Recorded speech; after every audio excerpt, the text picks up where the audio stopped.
Hello, I'm going to do a quick demonstration on how to do a shape cutout on the CNC through Woodwop software. So the first thing I want to get to is I'm using Carbide Create to do this. It's using build 652. It's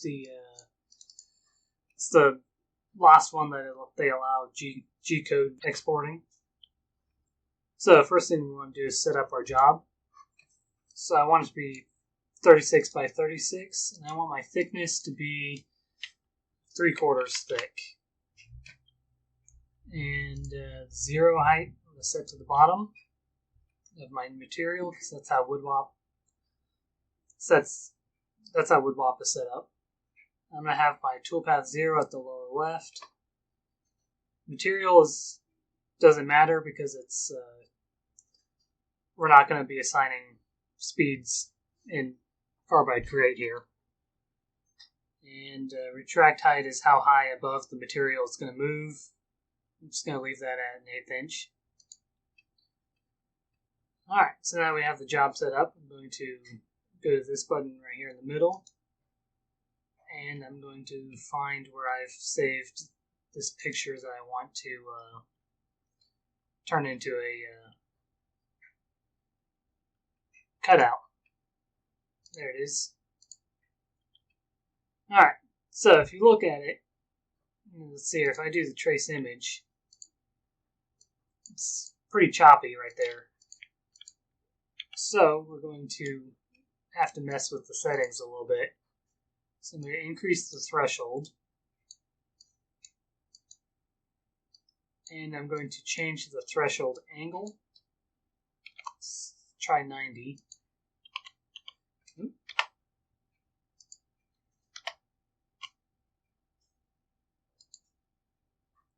And let's see how that worked. Alright, so that worked. But as you can see, there's some extra lines that we don't need. So I'm going to select it, and go over here and ungroup. And then click out. I'm going to select the inside lines, and delete them. There's another one right there. Alright, so now we have a deer that's fully scalable. So, scale it to 36 high. And I'm going to use this align button and line it to the center. So there we go, we got it scaled to the right size. Now we're going to go to toolpaths. We're going to select the path that we want to cut on. I'm going to do a contour line.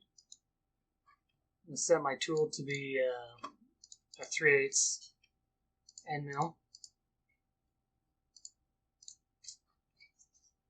And cut depth is currently set to 1 inch. For something like this, I think I want to do 2 passes. So I'm going to set my depth to be 3/8.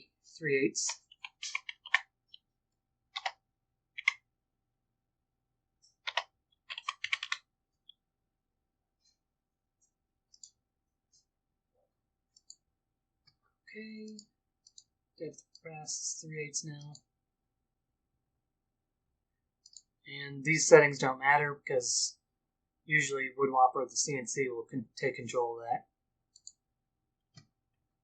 And I want to cut on the outside of the line. If you want tabs, you can add tabs in there. But I don't think we need tabs. Click OK. It's going to generate the toolpaths. And click Simulate. And it looks like I did not set my depth correct. So I'm just going to edit that. And I'm going to use my stock bottom. And let it regenerate. There we are. You can see where you're doing 2 passes to cut it out. I'm doing 2 passes because, at least on our CNC, the CNC likes to slow down on all the corners that it thinks are corners because it tries to do safety things. So I don't want to overheat the router bit. And another thing is, you can see that this program is taking into account the diameter of the router bit. So where the diameter is less than 3/8, it's just going to do what it can and then move on. So it's not going to cut this area right here. And then right here,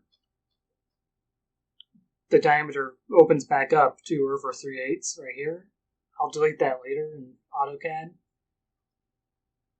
But that's an advantage of this program, that it'll take care of that for you. So I'm going to save the G-code. Let's give it a name here. And we're going to open up the G-code Ripper. This will just take the G-code and allow me to convert it into DXF file.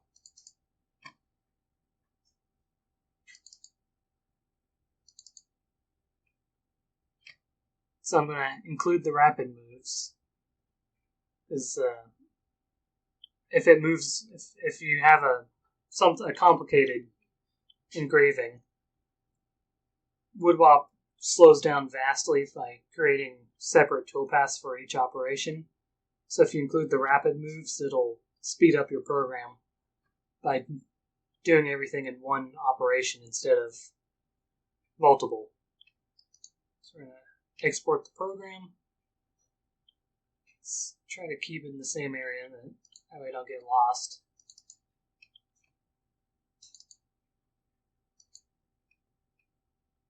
Alright, now let's go to AutoCAD.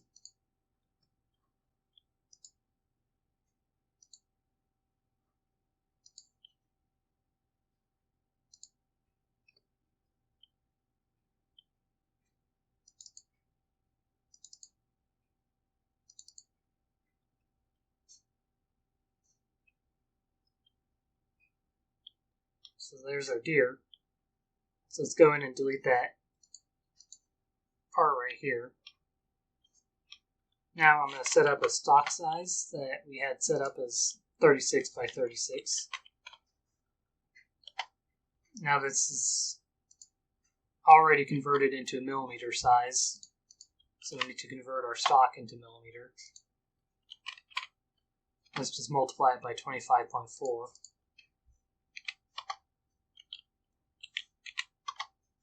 I'm going to grab this point right there on the corner, rotate my view here, set that point right there, and then I'm going to delete this line, check it from the side view, so that now that is sitting just how I want it, because this is the 0 point, so this is going to be above that material. If it's not, then you need to move it up by the thickness of the material by selecting it, going to move, and moving it up in the Z-axis right there. Alright, let's assign the layers for Woodwop. So proc part underscore 19.5 is going to be your stock size. Your stock size and thickness. Then your cutout tool is going to be V-trim.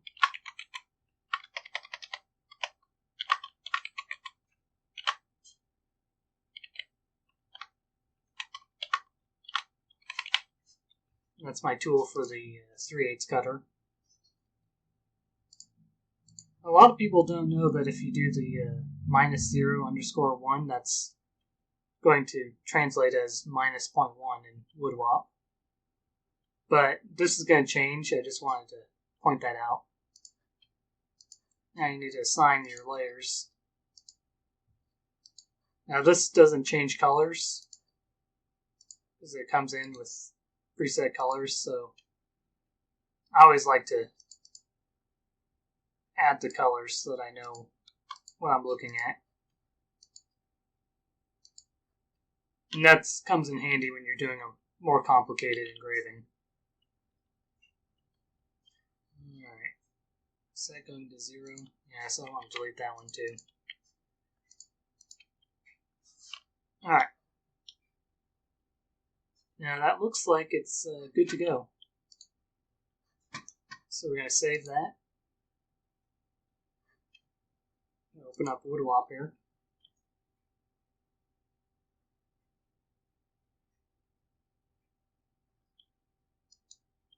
Alright, import CAD.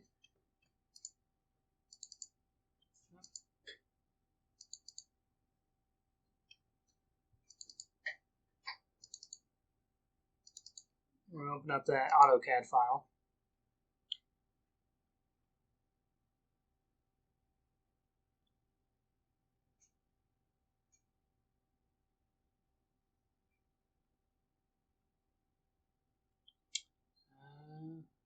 Okay.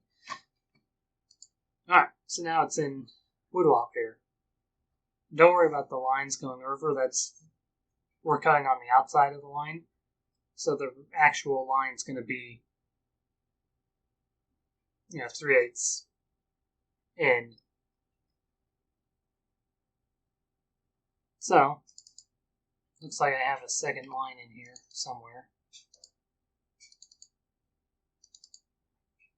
Alright. Oh yeah, because it's got the first cut and then the second cut. So let's see here. Let's determine which one's which. So contour 1's the top, contour 2 is the bottom.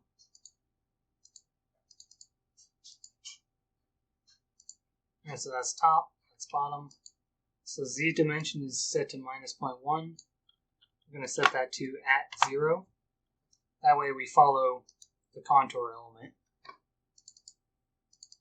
And this one, I'm going to set to @0 as well. Or I'll just leave that at -0.1 since we're going to be cutting it out completely. And you can set on and off the fly if you want. I'm going to set that. And let's try to generate here.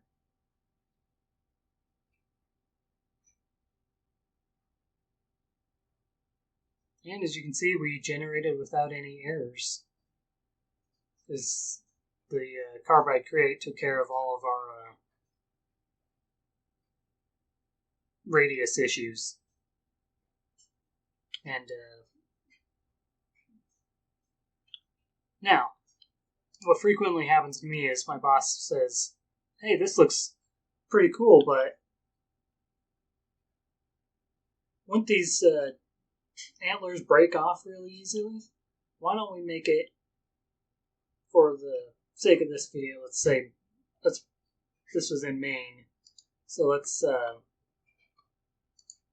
add the state of Maine, and then we'll do a pocket engraving of the deer in the state with some text on it, and expect you to completely redesign it." So I'll show you how to do that. It's a little bit more complicated. So we're going to move this deer off to the side. And I'm going to click on this library button here. They have pre-built images. We go to the United States outlines. And they have simple and more complicated ones. I'm just going to go with the simple one. Double click on it. Bring that in there. Scale it to 24 inches tall. That's 24 inches tall.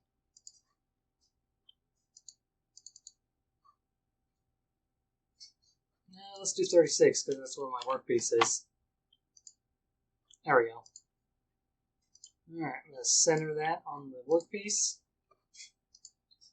Now I'm going to scale this down, so let's do, say, 8 inches.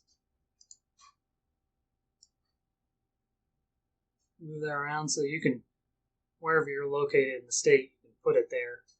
You can put it right there. And for the text, let's go over here to text. Pick a font.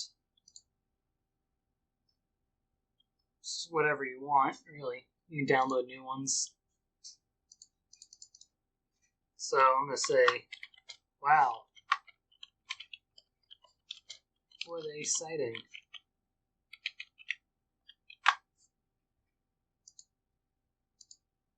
And let's increase our font size to 2 inches. Let's see if I can get it to update here. That's a little big. So let's take that back down to 1 inch here. There we go. This is a commercially free font that I found. Alright, so now let's say we want to center these on each other. So I'm going to click both of them, holding Shift, and click on Align. Now it's aligned to last selection. So it's going to align to the text right here. And I don't want them centered on each other. I just want the centers aligned. So I'm going to click this side button here.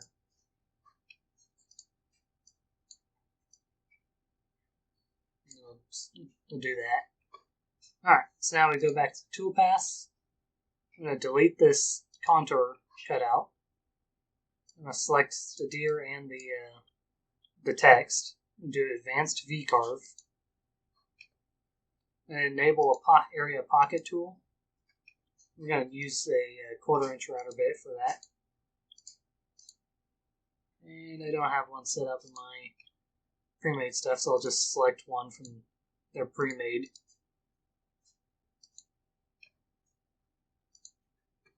And the depth per pass is going to be more than 0.04 inches. Just do 1 inch.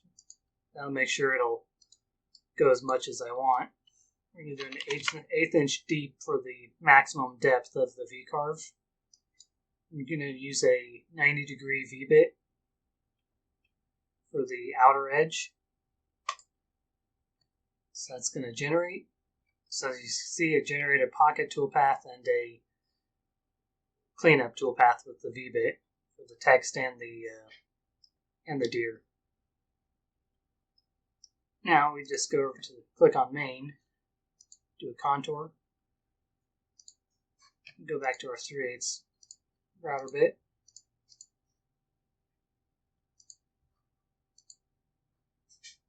Depth per pass is 3/8. We cut on the outside. And let's do some tabs. So 1/8 inch, I feel like that's a bit much for, let's do a 1/16. And 3/8 of an inch wide. So I'm just going to click on where I want tabs.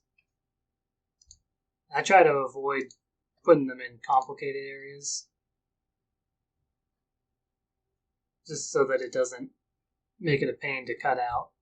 But a 1/16 of an inch should be pretty easy to clean up. That'll probably be good. Alright, so then we can probably I forgot to set the depth on the contour again.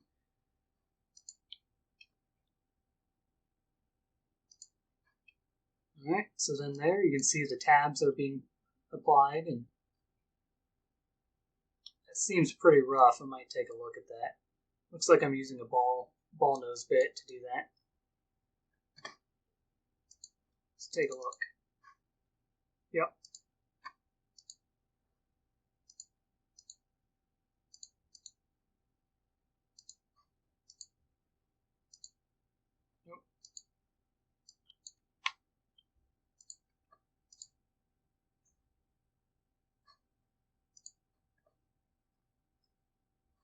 There we go. I turn off the toolpaths and see what it's going to do. So you get a nice crisp design, but with a pocket. And Nice, good lettering with square corners. Alright, so we're going to save that G-code as butt plus. Now you're going to open up another software that's a G-code splitter. I'll have this linked in the description. You're going to navigate to the where you saved your G-code. Open that up. It's going to split the program into separate programs. I'm not sure what that 10 is. It's probably the 3/8, yeah. Alright, so you're going to save these.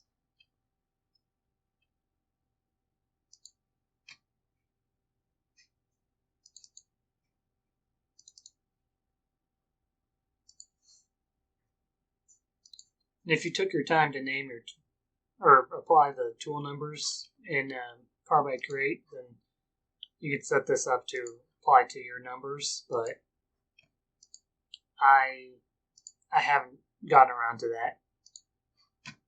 Alright, so now you go to G-code Ripper. You're going to open up each one. So that looks like they're a 1/4 inch router bit. You're going to export that file.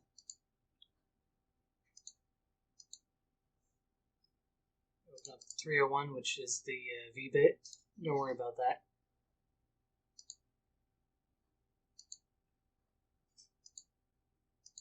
And finally is the 3/8 router bit.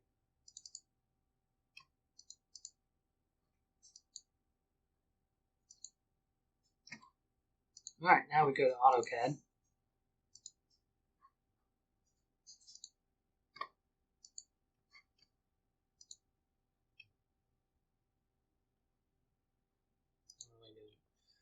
Alright, so we're going to open up all 3 of these. If you're wondering about the elk, this is another project I'm working on that's a bit more complicated than this. It's a 3D design, which is I'm doing a little bit more with it. Alright, so I'm going to open up another file and just paste each one of these toolpaths into the new drawing.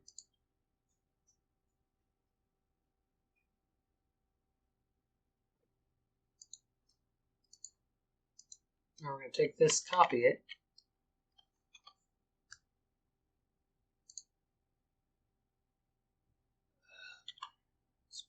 see if I can copy it to my clipboard here. There we go. And paste.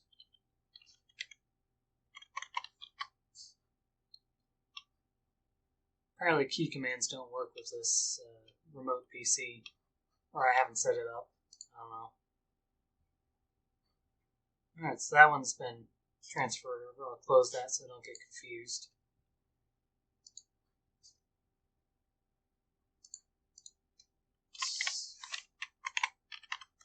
Copy that one. I'm going to keep them separate. Oh, nope, don't press that.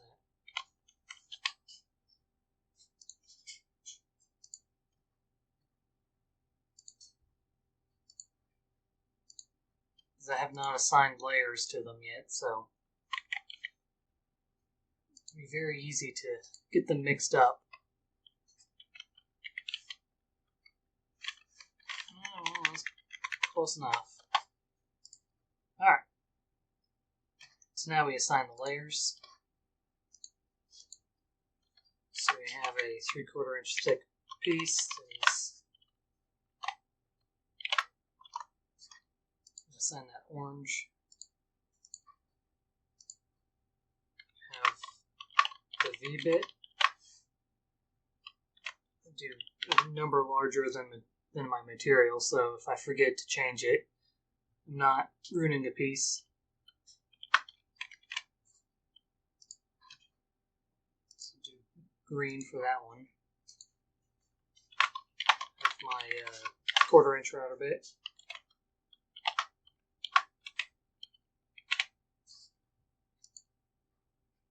Do yellow. And my cutting tool. And make that one 25 as well. And I like to have that one as red. I'm going to select all these and change their color to match the layer.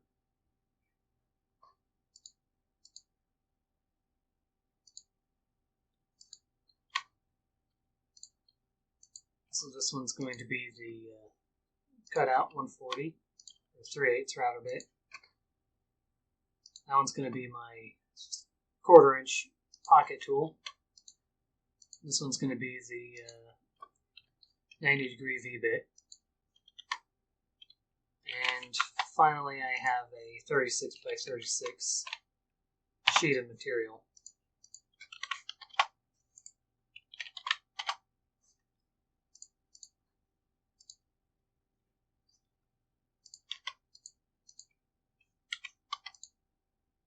Move that a little closer.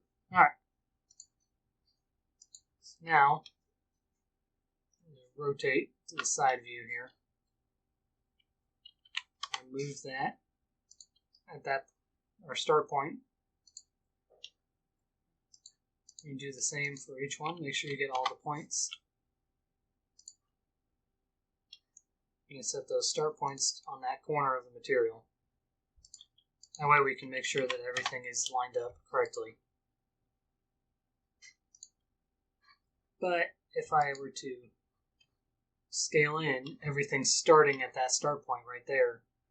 So if we were to actually cut this, we would cut a groove in our material from the bottom of the material up to the top. So we're going to take that and at the very least assign it to a non-cutting layer. As you can see, we have, this is where having the include rapid moves will come in handy, because otherwise it'll try to create a single operation for each one of these, and that's not going to be, Woodwop's not going to like it. But if we keep them together, then it's going to see this as a single operation, this entire thing. Alright, so now we're ready to do this one. So we're going to save that. New buck plus.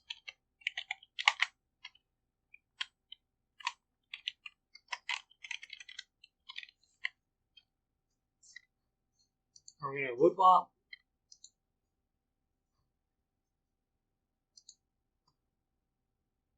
Import that one. It's going to take a little bit longer.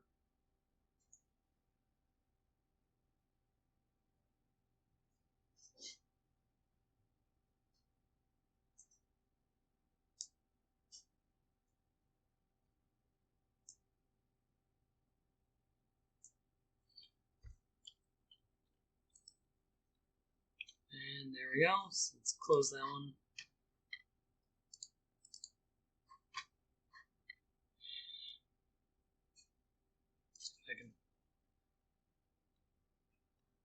And we gotta go through and set our heights. There we go. Also, you want to set your order as well. So now you're going to set that to @0, so that'll follow the Z of your contour. So that's 1. That appears to be following. I don't know what it's following, but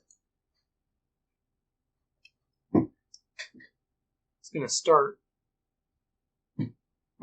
right there, and then so that's not the V-bit.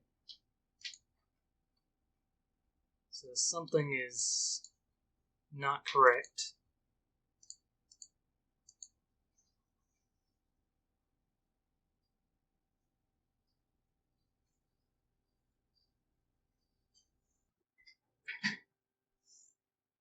Alright, so it looks like we missed one of these lines going to the material. So let's go ahead and close out of that. Yep, there it is. And there's the other one going to the other material, or the other start point. It looks like that wants to start at the bottom, so we're going to have to modify that a little bit. Hover over it. So that one goes all the way to the top, so I'm going to delete that. This one's joining the two.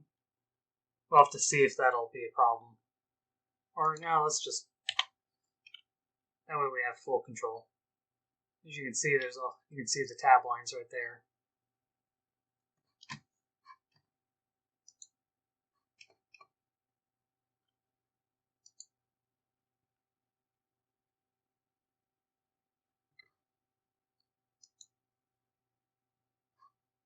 Now let's import it again.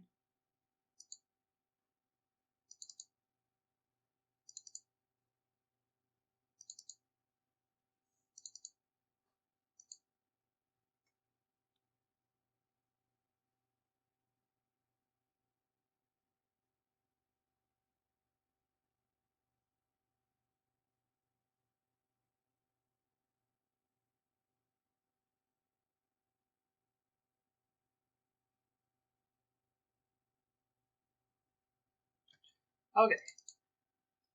So now things are actually separated. So we're going to assign an add 0 to all of our layers.